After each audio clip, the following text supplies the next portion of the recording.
Hola, hola, it's your girl Erica from America. Welcome to the Confidence Chronicles podcast. This podcast is all about helping you stand in who you are. Stop giving a fuck what people think about you. Start standing as your fully expressed self. As you are, as is, there is no filter needed. You are fucking awesome, and I am here to remind you. I'm a confidence coach, and I'm a bold stand for confidence, and I cannot wait to dig into today's episode with you.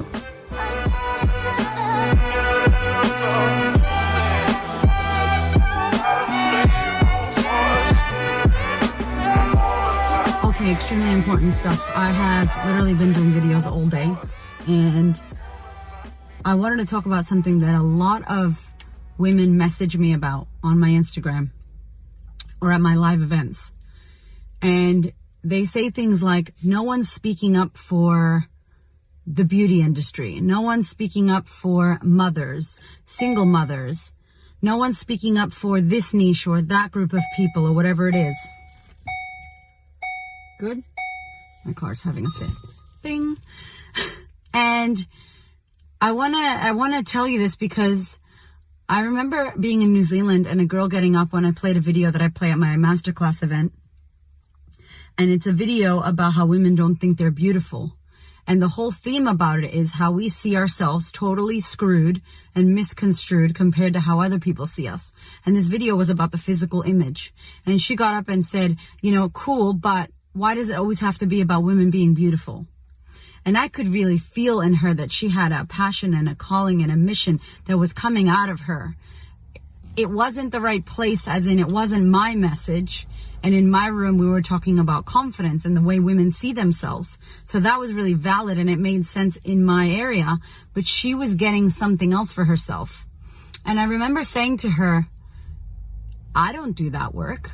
Doesn't mean it's not important. And it sounds like you are on fire about that. And maybe that's what you should go do. And I just had another one of my beautiful, darling, amazing clients go, fuck, single mothers aren't really represented, because I did a video about single mothers and how confidence affects them and it affects their children. Because I was a child of a single mother. And I see it with my clients who are mothers and they're dating, and they date assholes and they make these mistakes because they don't have self-belief. They don't have self-confidence. Self-worthiness is out the window. They attract an asshole. The asshole affects them and their kids, right? And I heard her saying this and I'm like, that's not true, that single mothers aren't spoken of and that there's not a movement for them. In your eyes, if you don't see that, then clearly universe, spirit, God, whoever is calling you internally to stand in that, and you do it. If you feel like you're working in an industry where it's no one's talking about it, or they're not helping this group or this culture or this religion or this race or whatever, these people aren't talked about or aren't identified with or aren't supported, or no one's backing them, you back them. You back them. Like, I can't do everything. Like, I'm doing what I'm doing. Yes, I could do millions of things, but I'm here, clear message to serve what I serve. It doesn't mean I don't care about the other stuff. It just knows I know who I am and what I'm here to serve. And I know where I want 1 million of my focus to go. Because remember what I say, I want to sing that fucking song hundreds and thousands and millions of times until I win the Grammy. I always use this analogy because you guys think, oh yeah, Adele wins Grammys. No. She sang at pubs. She sang on the streets. She sang that hit song billions of times before Homegirl got a fucking Grammy. And you're like, ooh, hit song, my favorite song. And I'm like, she knows that song in, out, back, behind.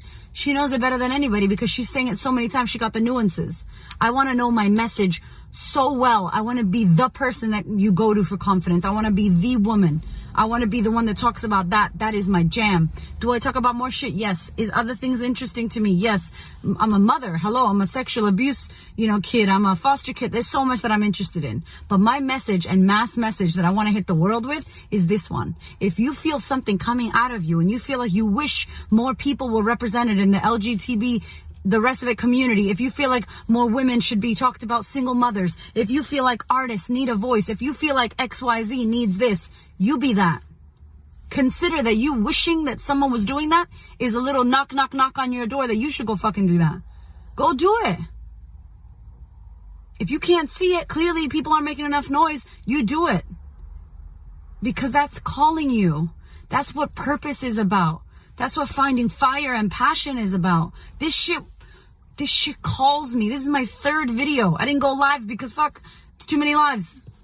This is my 3rd video today. And I'm writing my book. And I'm just got the laundry. And I'm about to go pick up my kids. Like, this is not work for me. This is my fucking life. Like my life source. This pumps my veins with blood. It makes me excited. I can't wait to do this shit and talk about this. So if this is knocking at your door, consider maybe this is something for you to look at. Maybe you need to do something about it. All the women that message me, I wish more women would keep it real like you. And I'm like, you keep it real. You be that woman. Stop telling people that you wish more people did it. You do it. You create it. You build it. You make it. You make the noise. You have so much power. If you focus it all on yourself, you can do that.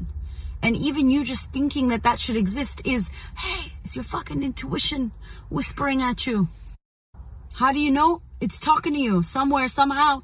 You call it whatever you want. Download, intuition, message, thoughts, whatever the fucking call. It doesn't have to have a special name.